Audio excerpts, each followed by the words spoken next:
BEd second semester के छात्र ध्यान दें कि हमारी आपकी चर्चा आपके चतुर्थ प्रश्न पत्र पर्यावरणीय शिक्षा के चैप्टर पर्यावरण जागरूकता एवं प्रबंधन पर हो रही थी। अभी तक हमने आपसे इस चैप्टर में पर्यावरण जागरूकता से संबंधित नेशनल स्तर और इंटरनेशनल स्तर की बिंदुवार चर्चाएं हमारी आपकी हो गई हैं। आज इसमें एक meaning and definition of environment education यानी पर्यावरण प्रबंधन क्या है, यानी अभी तक जो हमारी आपकी चर्चा हुई वो जागरूकता पर हुई। अब हमारी आपकी चर्चा प्रबंधन पर होती है कि प्रबंधन क्या है। प्रबंधन का संबंध विभिन्न प्रकार के वैकल्पिक नियोजन प्रस्तावों में से प्रभावी नियोजन का चयन करता है, जिससे अपेक्षित उद्देश्यों की प्राप्ति हो सके और जो निहित अपेक्षाएं हैं उनकी पूर्ति हो सके। प्रबंधन के उद्देश्यों की प्राप्ति हेतु अभिभावक इसका एक चयन करता है, क्योंकि प्रबंधन यानी पर्यावरण प्रबंधन का मुख्य लक्ष्य है मानवीय उन क्रियाओं को कम करना जो पर्यावरण को प्रभावित करती है, अर्थात प्रदूषित करती है, पर्यावरण की गुणवत्ता को प्रभावित करती हैं तथा पारिस्थितिकी में असंतुलन उत्पन्न करती हैं। तो ऐसी क्रियाओं को मानव को नहीं करना है। प्रबंधन में यह प्रयास रहे कि पर्यावरण संरक्षण किया जाए और प्रकृति के स्रोतों का दुरुपयोग को रोका जाए, क्योंकि इन संदर्भ में पर्यावरणीय अभियों का जो विकास है वो जैसे पर्यावरण नियोजन करना, पर्यावरण की स्थिति का मूल्यांकन करना, पर्यावरण में होने वाले प्रभावों का आकलन करना, पर्यावरण संरक्षण के लिए हमारे जो कानून बनाए गए या जो प्रशासकीय प्रयास किए गए हैं उन सब का हमें अनुपालन करना चाहिए। जैसे अर्थशास्त्र तथा पारिस्थितिकी के एक ही आधार हैं, जबकि अर्थशास्त्र आर्थिक व्यवस्था के स्वरूप का अध्ययन करता है, पारिस्थितिकी पर्यावरण के घटकों स्वरूपों का अध्ययन करता है। दोनों का संबंध परोक्ष अपरोक्ष रूप से जीवन यापन के होता है, क्योंकि अब एक ऐसा समय आ गया है जो नए विकास में नियोजन और प्रबंधन की आवश्यकता है।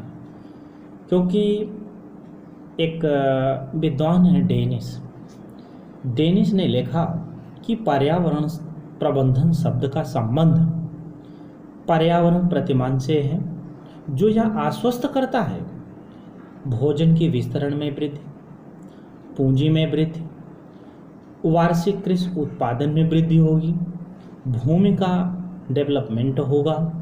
परंतु दूसरी ओर इन सभी कारकों चुनौतियों की सीमा का हमें निर्धारण करना होगा तथा नीतियों के आधार पर ही हम अपनी समस्याओं का समाधान करेंगे। अर्थात यदि इसको हम आप देखें तो इसमें पर्यावरण प्रबंधन में एक और सामाजिक आर्थिक विकास भी हम सम्मिलित करते हैं, दूसरी ओर पर्यावरण की गुणवत्ता बनाए रखने के लिए हमारी भूमिका भी बहुत महत्वपूर्ण होती है, क्योंकि प्रबंधन का मुख्य जो रिलेशन है वह गुणवत्ता है। क्योंकि इस शब्द की प्रकृति अंततः अनुशासन की है। पर्यावरण केवल जीवन को बनाए नहीं रखता, अपितु उसका विकास करता है तथा मनुष्य एवं प्रकृति में सामंजस्य स्थापित करना, जिससे विश्व के सभी मानव जाति के कल्याण का हित हो सके। क्योंकि यदि मानव का अस्तित्व है तो निश्चित रूप से हमारे पर्यावरण को भी प्रबंधन करना होगा, यानी इसको बचाव करके रखना होगा। जैसे मानवीय जो वातावरण है इसका क्षेत्र बहुत व्यापक है। इस कारण से पर्यावरण का भी क्षेत्र, प्रबंधन का जो क्षेत्र है वह भी बहुत व्यापक होता है। इसको आपको दो चीज़ों में हम डिफाइन करते हैं, जैसे संचयीकरण का आयाम, दूसरा संरक्षण का आयाम। जैसे संचयीकरण आयाम क्या है? इस आयाम की एक मान्यता है कि मनुष्य को प्रकृति में बिल्कुल हस्तक्षेप नहीं करना चाहिए, अर्थात मनुष्य जो भी कार्य करे प्रकृति के विपरीत न करे। मनुष्य को प्रकृति तथा भौतिक पर्यावरण के साथ पूर्ण रूप से अनुसरण एवं अनुकूलन करना चाहिए।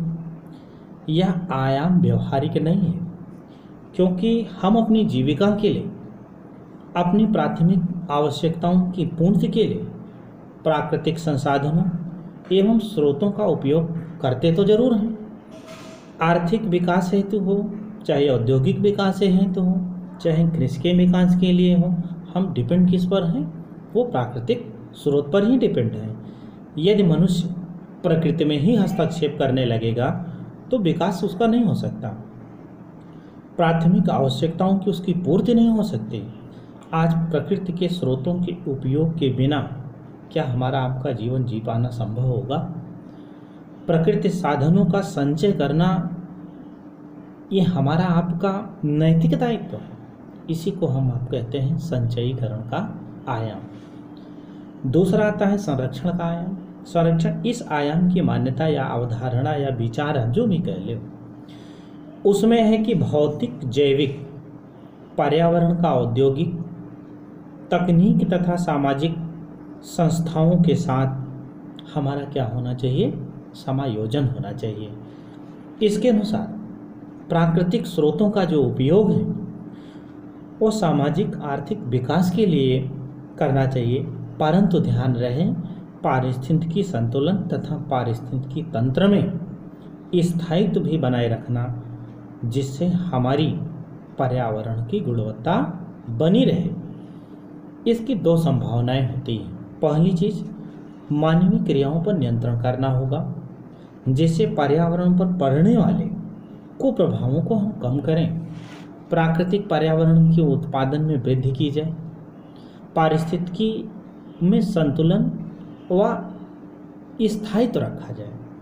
ये यदि हम छोटे से प्रयास को करते हैं तो निश्चित रूप से हमारा जो कार्य है वो निश्चित रूप से हम प्रकृति के स्रोतों को नुकसान नहीं पहुंचाएंगे, बल्कि वो हम अपने उद्देश्य की पूर्ति भी करेंगे। और उनके साथ उद्देश्य की पूर्ति तब संभव है जब हम अपनी आवश्यकता प्रकृति के अनुसार समायोजन करके करेंगे, तो निश्चित रूप से हमारा जो उद्देश्य है वो भी पूर्ण हो जाएगा। प्रकृति के पर्यावरण में किसी तरह का कोई नुकसान भी नहीं होगा। जैसे बात आती है कि पर्यावरण बोध एवं जनचेतना, मनुष्य पर्यावरण में ही जन्म लेता है और इसी पर्यावरण में ही वो अपना विकास भी करता है। और यह जन्मजात जो पर्यावरण के तत्वों से वो परिचित होता है, क्योंकि इनमें ही उसकी पूरी अनुक्रियाएं नियंत्रित होती हैं।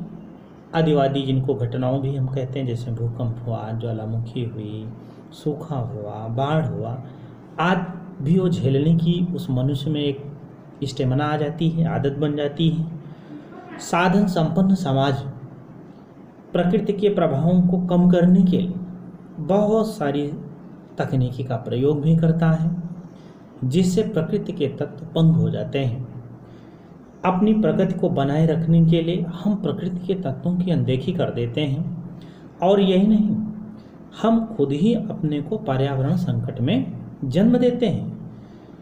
इसलिए व्यक्ति पर्यावरणीय जो हम नुकसान पहुंचाने का कार्य कर रहे हैं, उस पर्यावरण की जो अपूर्ण जो क्षति हम करते हैं उसमें हमको बोध होना चाहिए। हमको इस बात की जानकारी होनी चाहिए कि कौन से ऐसे कार्य हैं जिनसे हम पर्यावरण में नुकसान पहुंचा रहे हैं। अर्थात मानव के उस ज्ञान और आचरण से है जो प्रकृति से सामंजस्य स्थापित कर मार्ग प्रशस्त करता है और अपने आचरण को संतुलित कर संसाधनों का उपयोग करता है। आज विश्व के अग्रणी कहे जाने वाले देशों ने प्रकृति की अनदेखी की है। आज व्यक्ति पर्यावरण बोध इतना कमजोर हो गया है कि अपने जल, हवा, मिट्टी और वनस्पति तक हम प्रदूषित कर रहे हैं। लोगों ने इसका इतना दोहन, इसका इतना उपयोग किया कि आने वाली पीढ़ी के लिए कुछ भी बचा नहीं है। क्योंकि पर्यावरण जो बोध है पर्यावरण के ही सानिध्य में जन्म लेता है और सानिध्य में मानवीय गुणों को भी जन्म देता है और उसको सामाजिक जागरूकता बनाए रखने में भी वह एक प्रेम सामंजस्य की प्रवृत्ति को जागृत करके वो पीढ़ी दर पीढ़ी उसको आगे डेवलप करने की कोशिश करते हैं। अर्थात हमें पर्यावरण के प्रति जन जागरण आधारभूत आयाम के परिवर्तन करने होंगे, जिससे स्वयं इसे जन जागृति का आधार बनाना होगा। क्योंकि पर्यावरण की श्रृंखला इतनी व्यापक है कि केवल सीमित समुदाय की ही जागरूकता सार्थक नहीं होगी, बल्कि इसमें सभी, चाहे गांव के लोग हों चाहे शहर के लोग हों, उसमें हम आप सभी लोग इसके जिम्मेदार हैं। और इसके संतुलन बनाए रखने के लिए जन चेतना की समसामयिक आवश्यकता है। बदलती हुई परिस्थिति में हमें जन चेतना को बढ़ावा देना चाहिए। कुछ हम विधियों का प्रयोग करें, जैसे हम गोष्ठी का आयोजन करें, हम नाटकीय मंचन कराएं, प्रदर्शनी लगाएं, रेडियो में इसके प्रसारण को कराएं, दूरदर्शन पर इसके प्रभावों के बारे में, इसके नुकसान के बारे में हम लोगों को बताएं। पत्र और पत्रिकाओं के माध्यम से हम एक आम जनमानस में एक जन चेतना का कार्य करेंगे, तो हमारी जो सोच समझ करके जब हम किसी कार्य को करेंगे तो निश्चित रूप से ये हमारा जो पर्यावरण है ये निश्चित रूप से ये अच्छा हो जाएगा। क्योंकि आप देखें, प्रोडक्शन टेक्नोलॉजी और रिसोर्स यानी उत्पादन, तकनीक एवं संसाधन, ये सामाजिक उन्नयन के हम स्तंभ मानते हैं, जिन पर विकास की प्रक्रिया हमारी आधारित होती है। प्राथमिक उत्पादन से लेकर औद्योगिक उत्पादन तथा तकनीकी सुधार से ये विकासोन्मुख बन रहे हैं। इसी प्रकार संसाधनों की जो उपस्थिति है, जो उपयोग हम करते हैं, तो उसमें हम सतत इसलिए बनाए रखते हैं ताकि इसका हमें कभी अभाव ना हो। आधुनिक समाज की जो प्रकृति है, इन्हीं तीन पक्षों की महत्वपूर्ण भूमिका है। अधिक विकास वहीं पर हुआ है जहां मात्रा और गुणवत्ता की दृष्टिकोण से अधिक उत्पादन हो रहा है। साथ ही संपन्नता के ऐसे क्षेत्रों में जहां तकनीकी सुधार के लिए अनुकूलन परिस्थितियां उपलब्ध रही हैं। इस आधार पर हम सामाजिक उन्नयन के लिए हम अधिक पूंजी निवेश, सुलभ ऊर्जा, कच्चा माल, तकनीकी, परिवहन, क्योंकि औद्योगिक राष्ट्र अपने सुव्यवस्थित उत्पादन से विश्व में सर्वाधिक संपन्न होता है।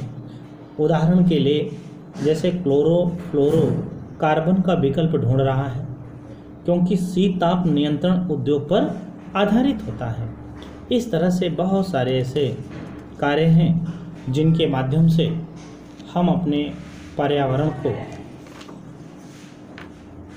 प्रयोग भी करेंगे और उनमें पारिस्थितिकी गुणवत्ता भी बनाए रखेंगे, जिससे हमारी आवश्यकता की पूर्ति भी होगी और हम अपने कार्य के, जैसे एक छोटे सा उदाहरण है, कीटनाशक दवा का उत्पादन करते हैं, उसका प्रयोग कर लेते हैं, जानलेवा भी प्रमाणित होता है, क्योंकि बिना उचित तकनीक अपनाए यदि उसका हम प्रयोग करते हैं तो उसका नुकसान होता है। तो इस तरह से हमारे जो पर्यावरणीय जो प्रबंधन है, इनमें सभी को जागरूक रहने की आवश्यकता है। जैसे हमारा प्राकृतिक संसाधन में हम बिजली की अपेक्षा सौर ऊर्जा की तुलना में जैसे कोयला है, तेल है और गैस है, इनका संरक्षण आवश्यक है क्योंकि इनके भंडार सीमित हैं। यदि इस पे हम आवश्यकता से अधिक यूज करेंगे तो आने वाले समय में हमें ऊर्जा संकट होगा, हमारी खनिज संकट होंगे, हमें मृदा संकट होंगे, हमें जल संकट होंगे। तो इस तरह से हमारी जो बहुत सारी परिस्थितियां हैं वह हमारे विपरीत हो जाएंगी।